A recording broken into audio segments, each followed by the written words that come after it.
আসসালামু আলাইকুম রহমতুল্লাহ। প্রিয় দর্শক, ছবিতে যে গাছটি দেখা যাচ্ছে তা কোনো সাধারণ গাছ নয়। এই গাছটি এখন থেকে প্রায় 1500 বছর পুরনো ঐতিহাসিক সাহাবী গাছ।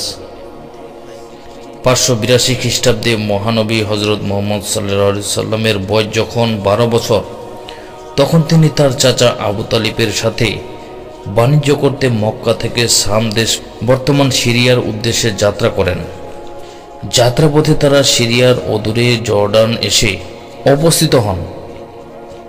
এই এলাকাটি তখন ছিল শত শত মাইল ব্যাপী উত্তপ্ত বালু কণাময় মরুভূমি। চাচার সাথে রসুল সাল্লাল্লাহু আলাইহি সাল্লাম মরুভূমি পাড়ি দিতে গিয়ে ক্লান্ত হয়ে পড়েন। তারা একটু বিশ্রামের সন্ধান করছিলেন, কিন্তু আশপাশে কোনো গাছ বা ছায়া পাচ্ছিলেন না। তখন তারা কিছু দূরে পাতাহীন মৃত প্রায় একটি গাছ দেখতে পেলেন। এই গাছটির নিচে কেউ বসতে পারত না, কিন্তু কোনো উপায় না পেয়ে ক্লান্ত নবীজি ও তার চাচা মৃত পায়ে পাতাহীন গাছটির নিচে বসেন বিশ্রাম নিতেই। আল্লাহ তাআলার রহমতে তখনই সবুজ পাতায় ভরে ওঠে গাছটি। আল্লাহ তাআলার ইশারায় সাহাবী গাছটি নবীজিকে নিরাপদ আশ্রয় দান করেছিল। আজও সেই গাছটি বেঁচে আছে। এই গাছটি একমাত্র জীবিত সাহাবী গাছ হিসেবে পরিচিত। এই গাছটির নিচে এর আগে কখনো কেউ বসতেও পারেনি। এই গাছটির অলৌকিকতা মনে করিয়ে দেয় সৃষ্টিকর্তা বলে একজন আছেন।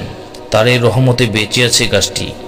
কালের পর কাল, যুগের পর যুগ, শত শত বছর ধরে দাঁড়িয়ে আছে একটি গাছ, যার নাম সাহাবী গাছ। ভাবা যায় চারিদিকে ধুধু মরুভূমির বুকে দাঁড়িয়ে আছে একটি গাছ।